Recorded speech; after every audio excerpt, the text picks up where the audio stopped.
Nighttime finds you making your way through the foggy streets of London towards a dock along the Thames. Before you on the cobblestone rises a shadowy warehouse. The door creaks as you push in through an alley. I'm listening close. And you can hear, faintly, on the far side, the snoring of a night watchman, not very good at his job. Your goal is clear. You must find the shipment from France that Earl Shimbledon was searching for.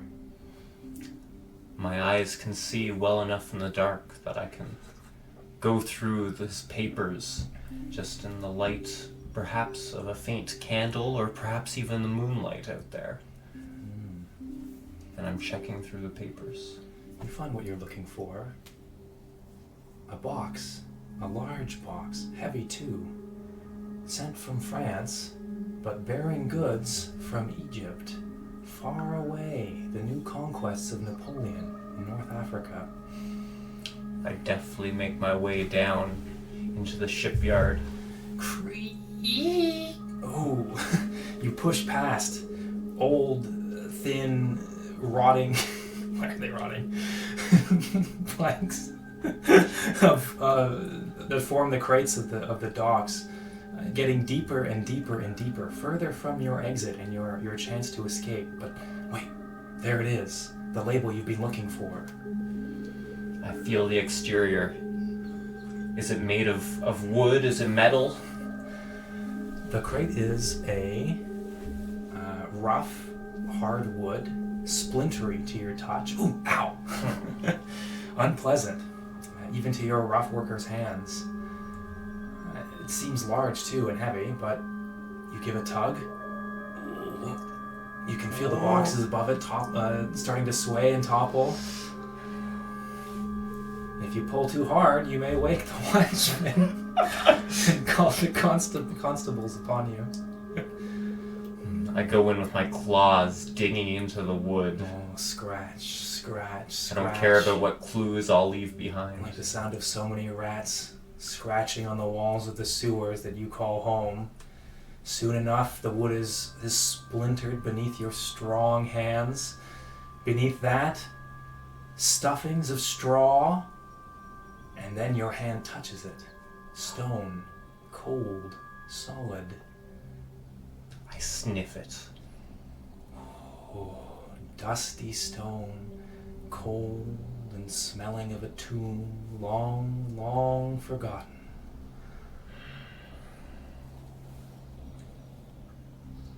And with that, I think I must make my leave. If there's no way for me to pull this great stone out.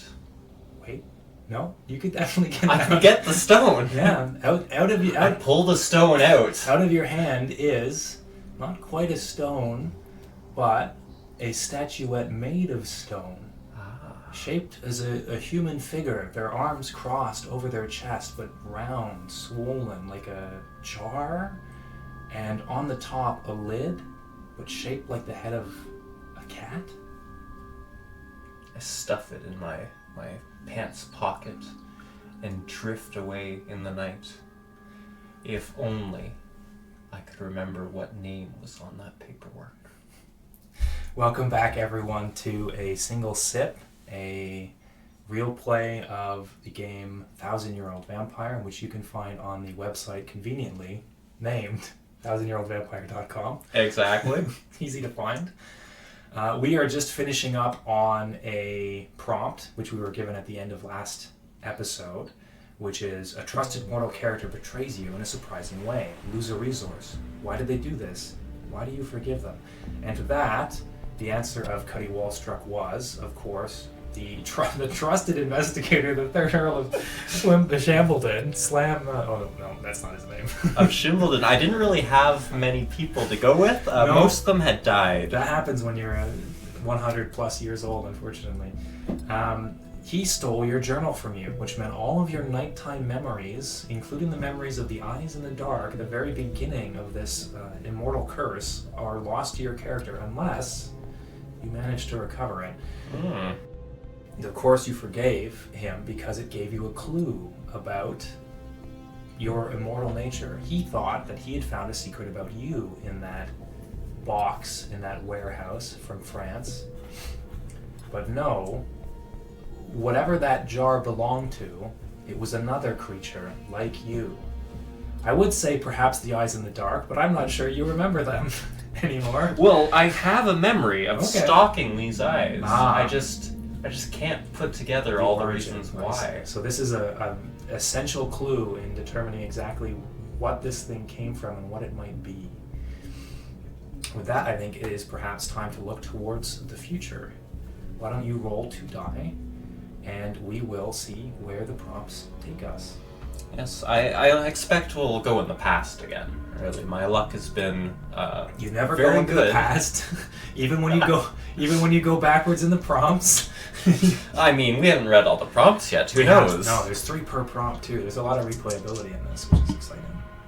But yes, as usual, we're going backwards. We're going back 1, and we have done 5 at least once before. Okay, let's go to prompt 2 then. This is going to be an interesting one, given the fact that we have so many dead mortal characters in this game. A character you victimized comes to you in a dream. Do they curse or forgive you? Receive a mark. Someone from your past has come to you. Why don't you look at all those names that are crossed out?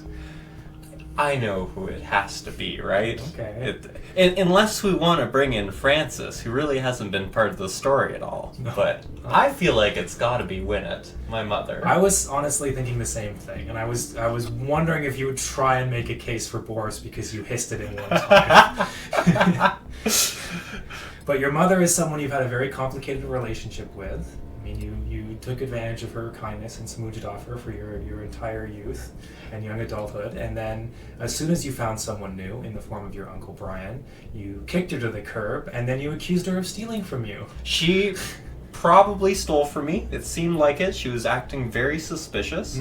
And, moreover, reason to choose her. Now there is also Roseanne, the woman who fed you milk. Who you killed. But reason for In cold choosing blood. my mother is I still have those memories in my family memory slot there. Just because they're not people, also, all of the many milkmen and other people in the streets of London that you murdered and turned into mulch last episode and then sold to farmers to make food with, those are also people who might want to curse you in your dreams, Werewolf of London style. Perhaps. What's your reasoning with your mother, exactly? Well, I think I kind of just abandoned her, really. Yeah. Like, she was in her 60s. I just kind of wandered off one night. And for 100 years you wandered the streets of London in a daze, yeah. Yeah, and I think maybe I need a little closure there. Cuddy!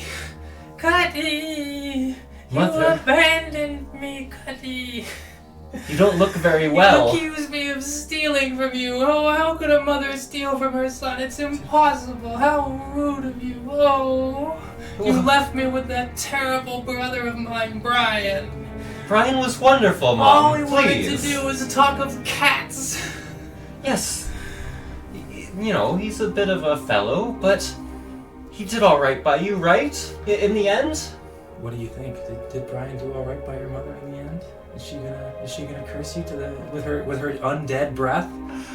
I guess Brian didn't do right by her. No, he threw me out in the street. Oh, you're a monster. You're a terrible son. I curse you. I curse you. But Mother!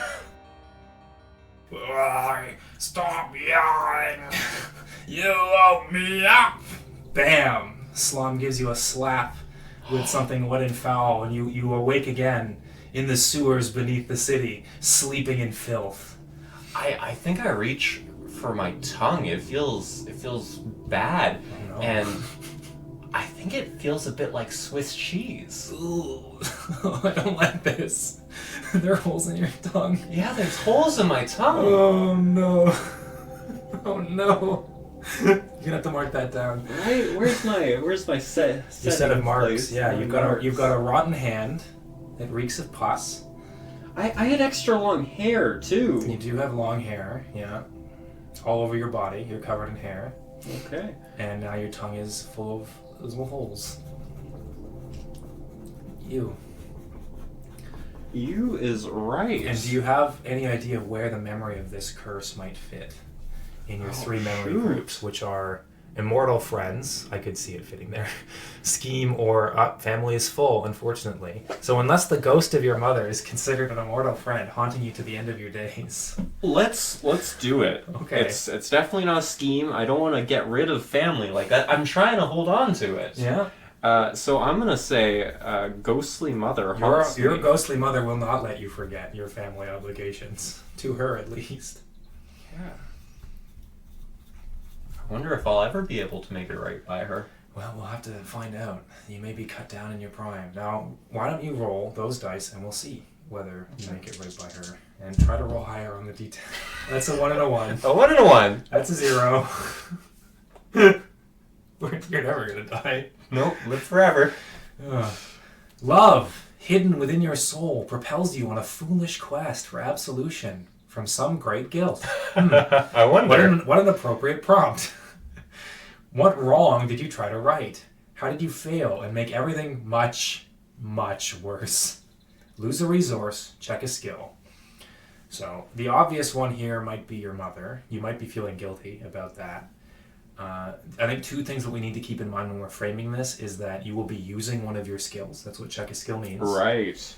So, and once you use that skill, it will not be usable again because it will be checked. And you will also be losing a resource. So, one of your resources and one of your skills are helping you fix this sense of guilt, which may or may not be your mother. That seems the most appropriate given the last response. But you have plenty of other things that you could feel guilty about, frankly. I feel like I'm on a roll here with my mother. Mm-hmm. Like I need to find her body. Okay. I don't know. That's gonna fix it, right? Was she even buried, or was she just thrown out in the trash like you've done to so many human beings with families and friends who miss them? No, I don't imagine I'm the most literate at this point. Like a little bit. That would not make sense considering you've not once talked about. Well, you kept a pictographic journal specifically because you couldn't read. So I would say that makes sense. I think I need to start digging up like the graveyard Oh, where yeah. I expect she was buried. Yeah, the neighborhood graveyard. Sure. So you're using your. What skill would that be? Well, I've got machinery, I've got resist stench, and I've got milk drinker. Resist stench would make sense here, I think. Yeah, I'm pretty good with stenches already, but this makes sense. The corpses are gonna really reek. So let's go with that. We'll check that one. Okay. And you're going to use up a resource too. Or you're going to lose a resource. So it might be a resource you use as part of this, or it might be something that gets lost while you're on one of these expeditions or because of them. The 1800s, early 1800s, is certainly part of the great age of the grave robbers for surgical purposes. And so there are lots of examples of dangers that could befall you while trying to exhume graves in this way, from night watchmen who are a little bit more competent than the fellow at the warehouse, but also booby traps, like special bells or guns, tripwire guns. Wow. Yeah. So I have 4 items right now. Yeah. I have the Bast stone statue that we talked about, the Egyptian stone statue. Yes, the Egyptian stone jar. I've got a washing basin with bleach. I just want to say, I never said that was a Bast stone statue. Well, It's a Cat-noptic jar, actually. It's got organs in it. oh, organs. Yeah, mummified organs. Okay. Preserved organs. Of what organ you're unsure because you weren't a specialist in such things. No. It's a Cat-noptic jar with a oddly cat's head on it. I don't think is normal. Okay.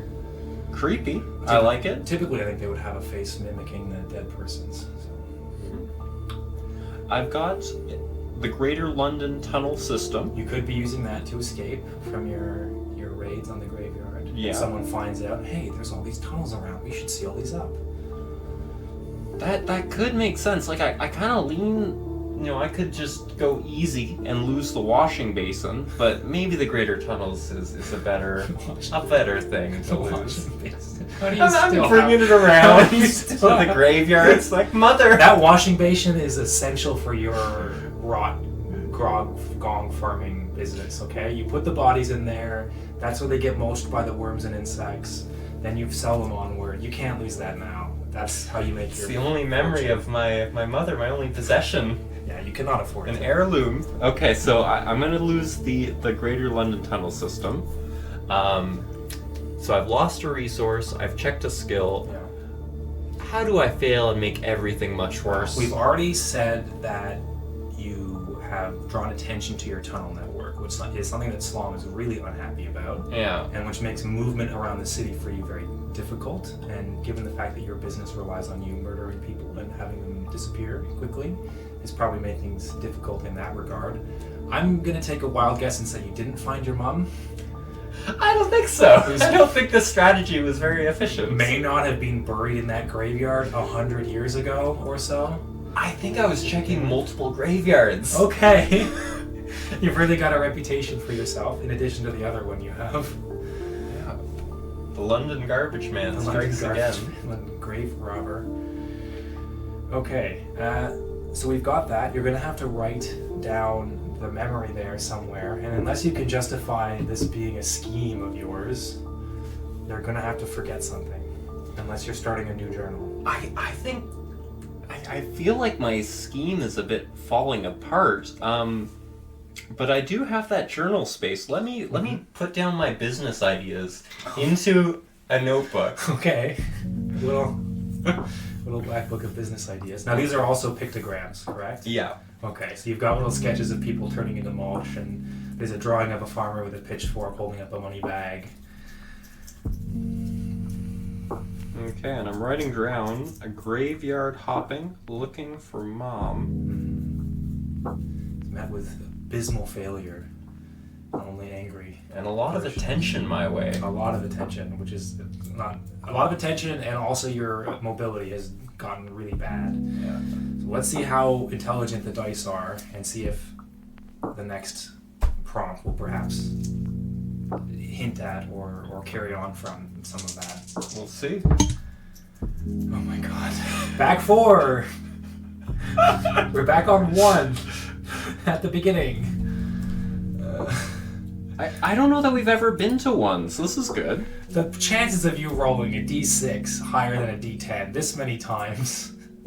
I can verify there is a 10 on this dice. You're overcome by panic and maul someone close to you, accidentally turning them into a monster like yourself. Convert a beloved mortal character into an enemy immortal. Take the skill Ashamed. Now, the only mortal character we have right now is the 3rd Earl of Shimbledon. I would not necessarily describe him as beloved. I mean, who else am I going to go We for? could create a new beloved mortal character, such as young Timmy, the beggar boy who helped you as a lookout robbing graves. But also, turning the 3rd Earl of Shimbledon into an immortal enemy could be quite interesting, as he will hunt you to the ends of the earth for all time. I'm like creating this weird game of cat and mouse. Like, you know, the cat got me, and then I'm the new cat, I get someone else. Like, yeah, I'm choosing the 3rd Earl here. All right, so one day, you know, you've gone out into the graves. You went to the one that your mother lived in with Brian. She wasn't there. You checked every single one. Mm-hmm. You went to where you used to live. She wasn't in that graveyard. You checked every single one. Of course, everyone. So maybe she used to do laundry over on the hill. So if we go over there, maybe she was buried over there. And while you're picking about, you there! Eyes in the dark. I've been hunting you, oh garbage man of London. Your time is up. Flee! For it is I, the 3rd Earl of... Sorry, were you... Flee! Flee? No.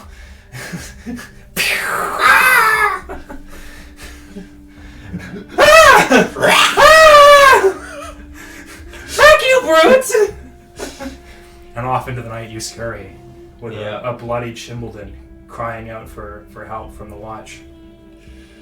Luckily his aim wasn't better. Hue and cry! Help me! I've been attacked by a man cat! It was so hairy, and his tongue, it was full of holes. I'm sure he had a great lighting for that viewing right there. You went into that hole. We'll have to seal it up. Yeah, I'm sure I don't have too many holes left. Yeah. So, you have been... many holes left. You've got quite a few more holes in that tongue of yours, actually, it turns out. So this is going to be a new memory. I'm gonna link it with my most recent one. Okay. I'm gonna call it Tales of the Graveyard. Okay, we'll see if a third graveyard memory gets rolled up. Maybe. We'll see. Could be. And it might be useful just to mark that the third Earl of Shimbledon has always been scratched. You marked it already. You're ahead of me. He's an immortal. We have no mortal characters, so the next prompt might be... I really need to bring in some people or something.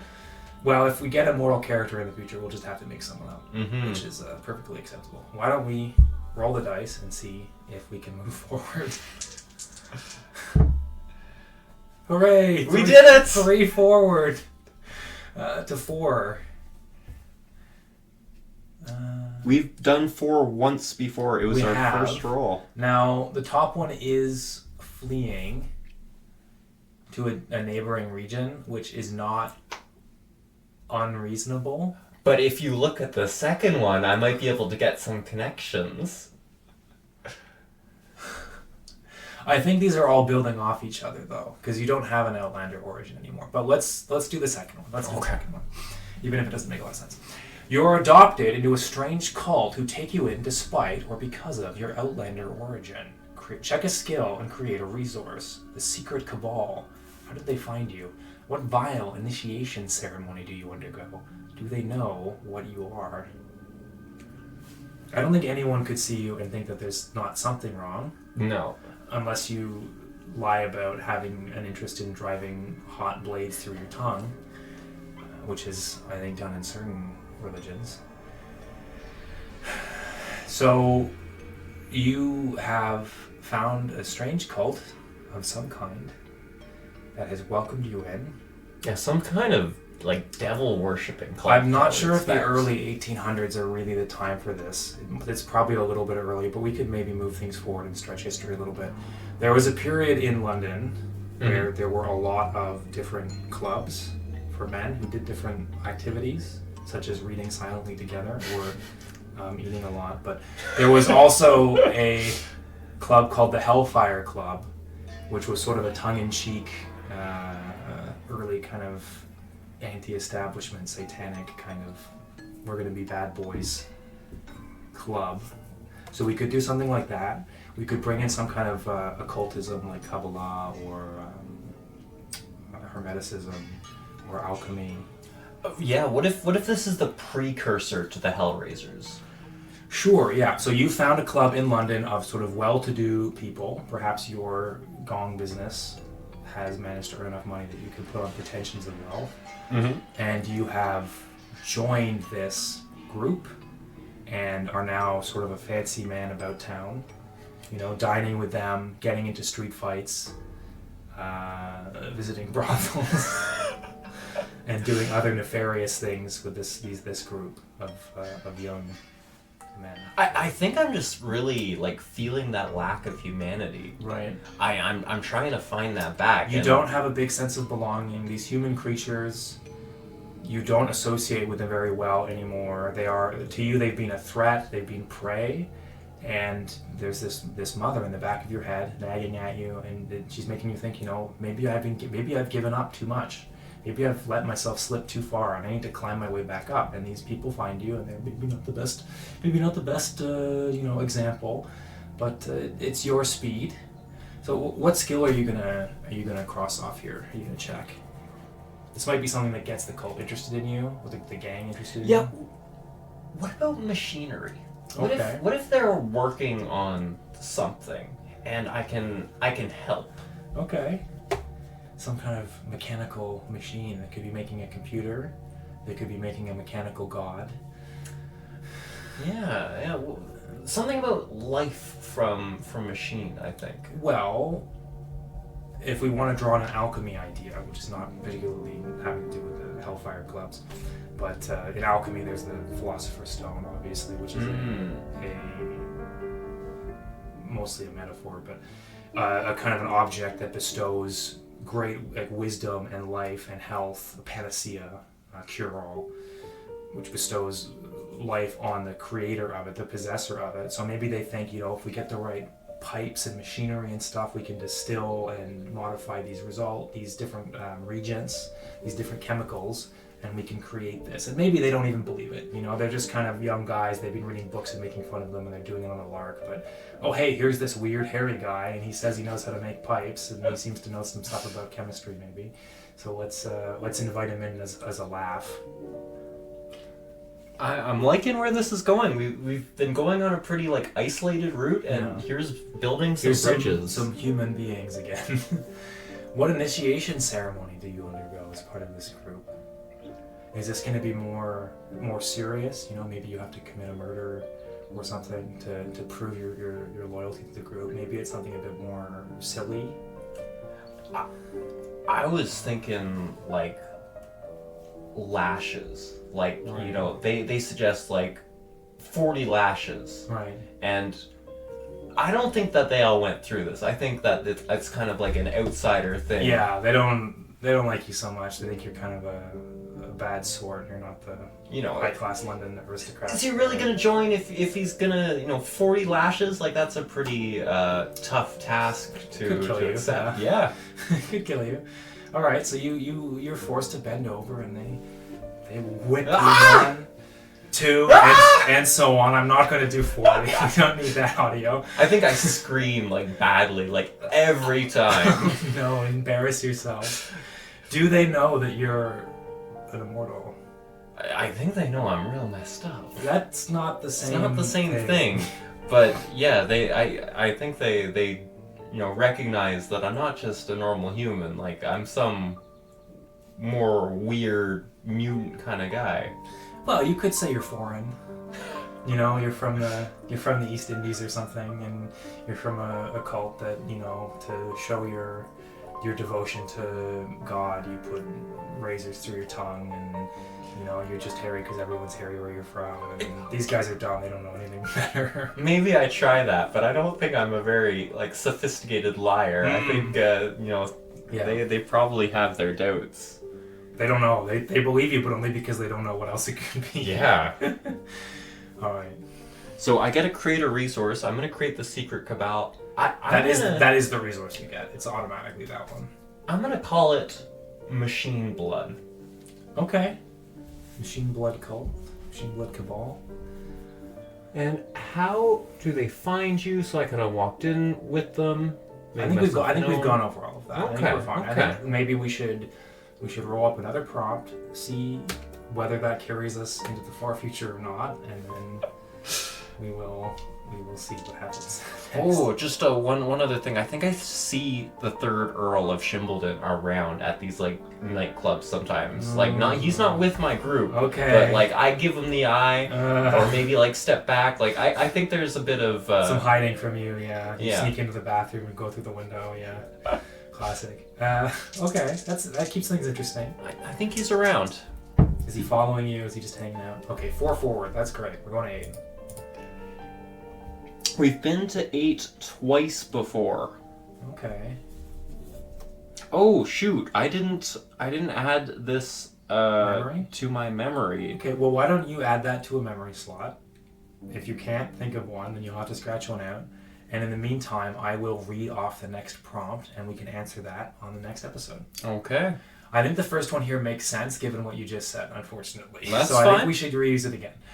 You are recognized for what you are by another creature like yourself. Don't create an immortal character, because we have one who's perfect. Lose a resource and gain a skill. What did you lose to them? Amazing. You've been spotted in the clubs. He's on my tail. And exactly what he takes from you when he finally confronts you with all the resources at his back, we will find out on the next episode. Thank you very much for listening. See you next time. Thank you for listening to A Single Sip, an actual play podcast of a 1,000-year-old vampire. For more world-building content, check out gnomishnotions.blogspot.com.